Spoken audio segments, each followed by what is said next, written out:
Welcome to Muscle Motors, a celebration of raw power, iconic design, and one man's boundless passion for cars. In this automotive extravaganza, Dan O'Toole opens the doors to his personal treasure trove, a collection that stands as a testament to one man's unwavering love affair with cars of every creed and breed. Welcome to Muscle Motors. Coming soon to One America News Network.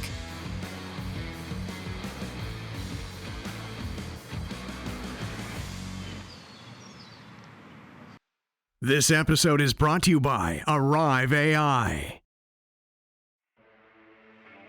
Hey guys, thanks for joining today here on Muscle Motors. I'm Dan O'Toole, and we're here to talk about my beautiful 1959 Cadillac Series 62 convertible. I love this car, but I love my wife more. Come on out, Stace. How you doing, babe? Hey. Hey, babe. How are you? Good. Thanks for coming out. Thanks for having me. What do you think about this? Oh, this is one of my favorites. This car is an iconic car. When you think of the 50s Cadillacs, you think of the big fins. This is an iconic, beautiful car. I love the fins, like you said. In fact, the license plate we have on this is Finmatic. I always like to come up with a cool personal plate if I can. You got the bench seat. Oh, the bench seat's nice. I get to sit right next to you. Hey, how about this? Let's cruise back in time in our 59. Oh. I'll take it on. Oh, look, you want to do that? did there, yeah. Okay, Let's do it.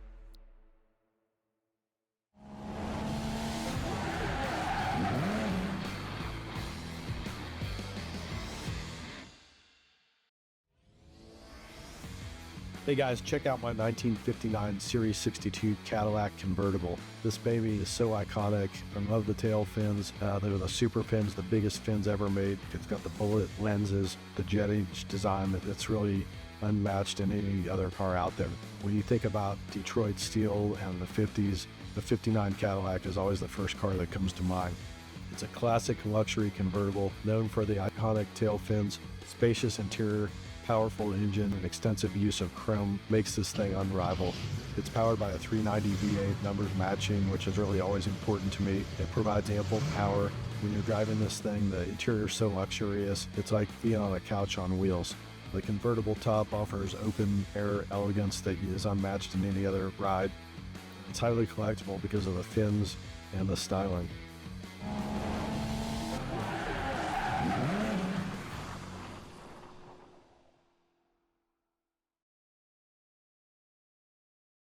This episode is brought to you by Arrive AI.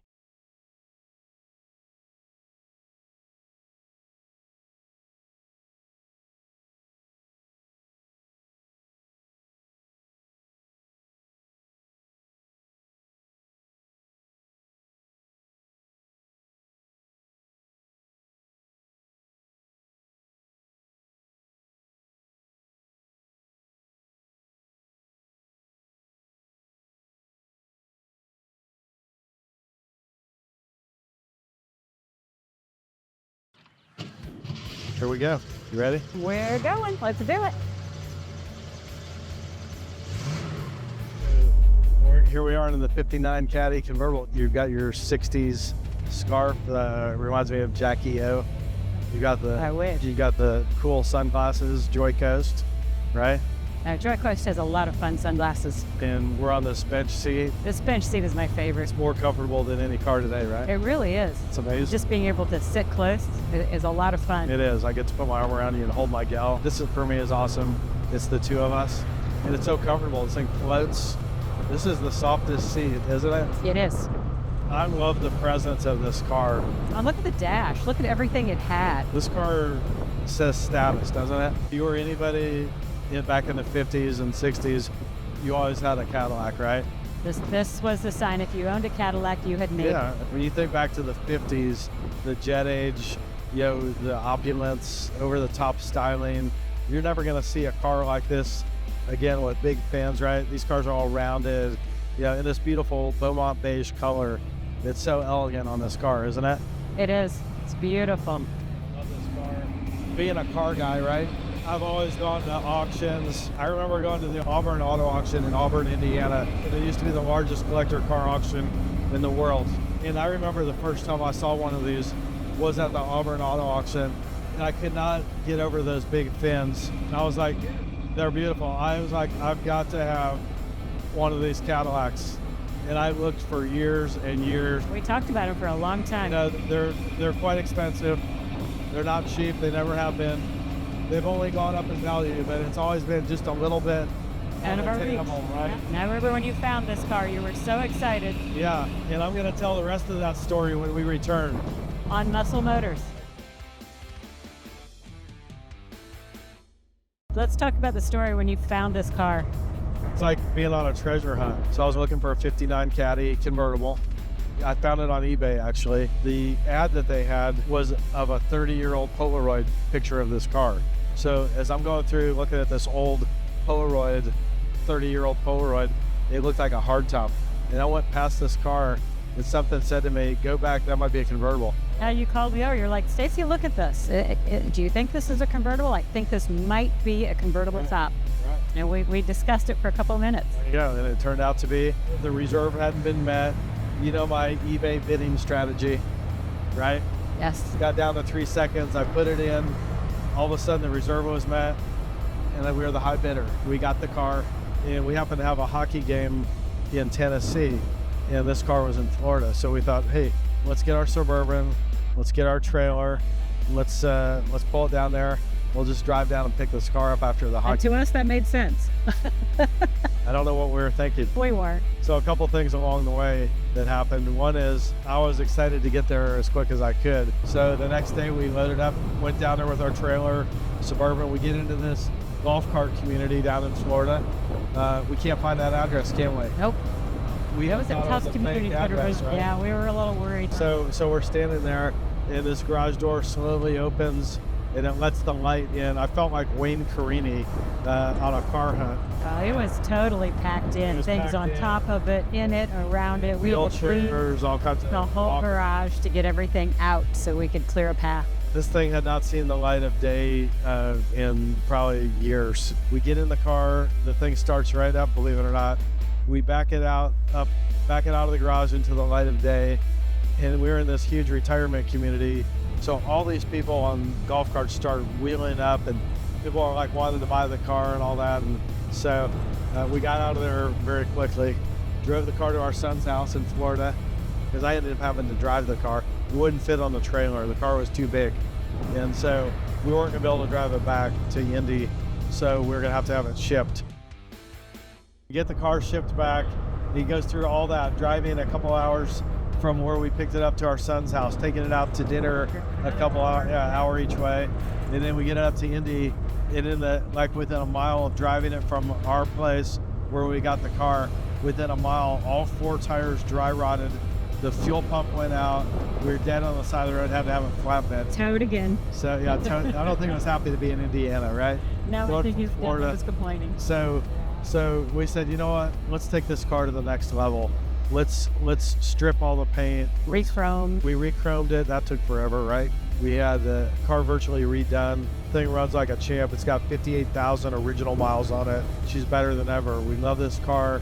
Out of all the cars we have, some worth more, some worth less. Doesn't matter about price. It's how you feel and the enjoyment you get. Yeah, we love to turn on some Frank Sinatra or some Bobby Darin, Beyond the Sea, and we go out cruising and the sun's going down, a little breeze, a little chill in the air. This is one of our favorite cars to take. It might be our very favorite, right? A lot of it because I get to sit right here next to you. I love having you here, my girl. Date night. So we're in Carmel here, and you can see it's a great walking city. They have a festival here every year called Artomobilia, which is a tribute. It's kind of like Pebble Beach of the Midwest. It's a big car gala, and some of the best cars in the area come out for that. They have judging and a big street festival. It's a lot of fun. They close this whole entire area Since down and September. park cars on it. Yeah. So if you're ever in Carmel, Indiana in September, don't miss it. If you're a car guy, it's a place you want to be. Got a lot of outdoor restaurants, some art galleries. It's just a bustling area it's very vibrant with a lot of walking traffic. You got the Monon Trail right here. Why don't you talk about that? Monon used to be railroad, as railroad tracks, and it was the trains used it for bringing everything into Indianapolis. And as now railroads aren't used as much. So a lot of the railroads tracks are being pulled up and they're making paths. So that is a walking, biking path, and they keep extending it. And I think it goes pretty far north, and it definitely goes down into Indianapolis.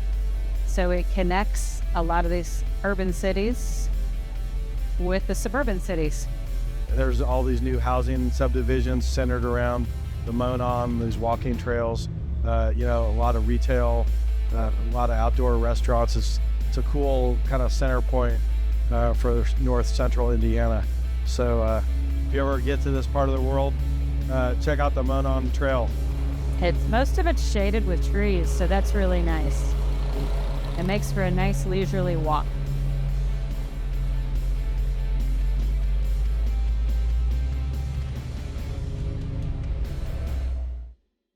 Well, hey, babe, here we are at the garden table. What do you think?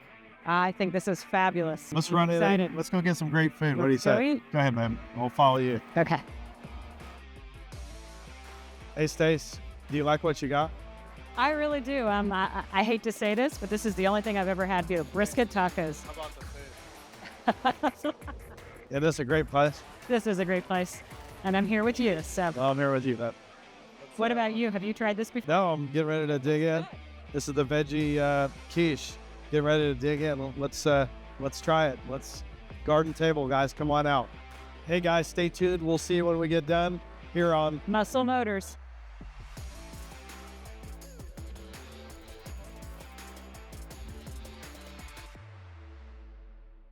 This episode is brought to you by Arrive AI.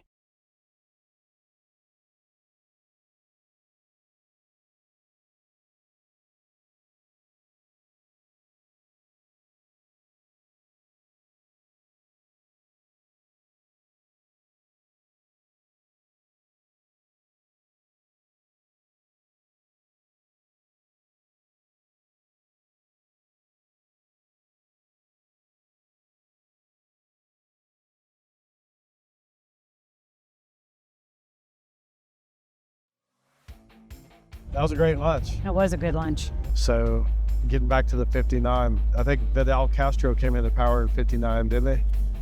I think he was recognized as leader of Cuba. But Cuba, being communistic, kind of got themselves shut off from the rest of the world. There's a big advantage to that. What's that? That all their cars are 50s. They've got beautiful old cars there, and they keep them running and keep them in great shape. We happened to experience that, didn't we? We did. We were lucky. We got to go to Cuba. That was neat. We got for the old cars. Yeah. I was hoping to find some deals. Yeah, that didn't work. No. But what we found is these guys, the Cubans, are very innovative people. I mean, they've been cut off from the world, and they have all these 50s era cars, and they've really made all their own parts. They've kept these cars going through their own ingenuity, which was really amazing. So they kind of Frankenstein the cars together with whatever they can find to keep it running. I remember when we were in Cuba, we met a guy named Enrique, a really great guy that was a tour guide. And he had a buddy of his that was driving one of the old 50s convertibles. They took us around, and I said to him, hey man, if we come back tomorrow, can we get like an off the beaten path kind of a tour? He goes, absolutely. We're driving all these remote areas of Cuba, places that, didn't even know existed. I remember wild dogs running in the streets, just an amazing culture. The people were all very warm and friendly. He knew I was a car guy. We had talked. So he took me to this rehab facility where they restore old cars. And we pull up, and he beeped his horn. And a couple guys came running out and opened these big stockade fences. We pulled in. They closed these gates behind us. I didn't know if we were going to get killed, if we were going to come out of there alive. You're in the middle of nowhere. Nobody knows where you are. There's no phone service or anything. And we went in, and just turned out to be a bunch of really good guys working hard to rehab these cars. Didn't his mom cook you lunch? Yeah, we ended up going to his mom's house then later, and she cooked us a snack and some coffee. It was a once-in-a-lifetime experience. It was what's the word I'm trying to look for? A glimpse. It was a glimpse of, how people live throughout the world. We're so lucky to have this car. This is one of the most fun cars to drive and to go out in. It is. And I enjoy this. It's a treat. It's a Cadillac convertible. Well, it's a 59 Cadillac. 59. So it makes it stand out. That is true. And with the fins in the back, it just gets a lot of attention. So what other colors were this car offered in? You know, it came in black, white. They had some amazing colors. They had Persian sand, which is that dusty rose color. That's a pretty color, yeah. And then they had this amazing, almost iridescent green. Well, we've got that Miami edition Cadillac. I know it's not as iconic as this. We actually have two 59 convertibles, a 60 Cadillac convertible, a 61 Cadillac convertible, and a 62 Cadillac convertible. The 61 is a turquoise color. It's an Eldorado Barretts actually, with a mauve pink top. We call it the Miami car because it looks like something you'd see with all the Art Deco and the bright colors in Miami. And we'll feature that on an upcoming episode, so you'll want to check that one out. So the 59 Cadillac Series 62 convertible, for my money, one of the best driving experience cars out there, right? You know, you get to put the top down, you get all this luxury, this great styling. We keep finding ourselves going back to this car.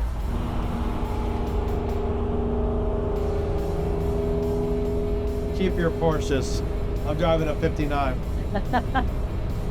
Yep, the Dan and Stacy O'Toole collection, our little tagline is American Muscle. We've always gravitated toward, you know, cars are kind of products of our environment, right? You know, you grow up around certain cars and you have certain ideals for cars that you wanted to have your whole life. And here we are.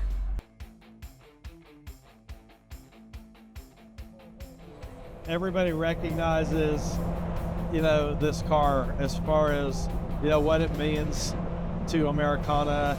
Yeah, this is big time Detroit steel. This is iconic, over the top styling. You know, when I think of the 50s, this is the car that comes to mind every time. And so, you know, you're driving, a guy in a cement truck right there, rolls up, gives you the thumbs up. Wherever you go, people flock around this car. It's kind of fun to have people celebrate it as much as we do, because we love this car. It is really nice because you see, you're not used to that. Driving normal cars, nobody ever pays attention. But when you drive a car like this, we get a lot of thumbs up, people pulling up at stoplights and saying, hey man, we love this car. Always a story. It's a great conversation starter. You meet a lot of neat people. We made two of our really good friends, Dan made while driving this. The wife came up and said, hey, I like that car, tell me about it. And they started talking about the cars, and then they started talking about their spouses and exchanged numbers, and we went out to eat pretty quickly, and they've become wonderful friends. And I'm sure there's a lot of others. We've made a lot of friends because of the cars. Yep. You know, when you roll up, if you're a car guy with other car guys and gals, you have an immediate bond, right? I mean, it's like the default is friend. You know, most of them are really friendly and fabulous, and share in the love of cars, want to talk about them, want to drive them, want to meet with them, and then help brainstorm how to fix them. Here you go. Hey, don't go anywhere. We'll be right back on Muscle Motors.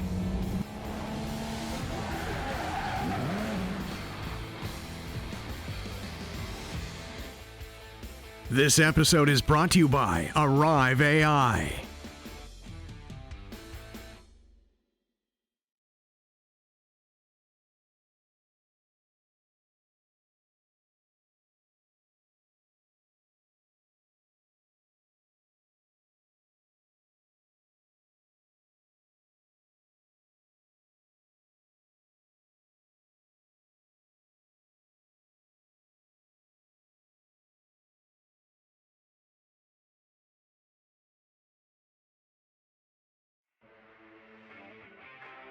Hey guys, I'm Dan O'Toole. And I'm Stacy, and we'll see you next time on Muscle Motors.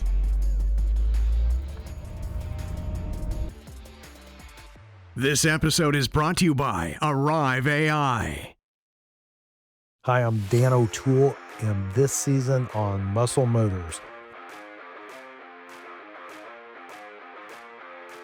we kick things off with a purple dream machine the legendary plum-crazy purple Dodge Challengers roaring back to life in all their glory. Then we roll the clock back to 1959, taking you inside one of the most stunning American classics ever built, the iconic 59 Cadillac Convertible. Next, I hit the road with the former mayor, cruising through Indiana in a bold, bright, completely one-of-a-kind orange Oldsmobile. Looking for trouble, we head straight into the shadows of the Batcave to check out Batman's legendary ride, the original Batmobile. Then, buckle up because we're going out of this world with a futuristic, one-of-a-kind spaceship car that you simply have to see to believe. I even tap into my inner 007 as I unveil my sleek, stealthy, show-stopping black Corvette. And since Indiana is racing country, I'm taking you inside my personal world of speed with my authentic pace car collection. Still hungry for Corvettes? We head straight back to the legendary Corvette Museum to satisfy every gearhead's cravings. Then, nothing beats pure American muscle like a classic red Mustang. We keep the engines roaring with a true workhorse turned masterpiece, a beautifully restored 1960 GMC pickup. And to close out the season, we're heading to the big stage, the Mecum auction, where I buy, sell, and trade the next generation of classic legends. So buckle up. This season of Muscle Motors is horsepower, history, and heart like you've never seen before. Stay tuned. Muscle Motors is just getting started. Until next time, keep your engines running, your tires burning, and your love for cars alive. Thanks for watching Dan O'Toole's Muscle Motors. Drive safe, and we'll see you on the road. Muscle Motors.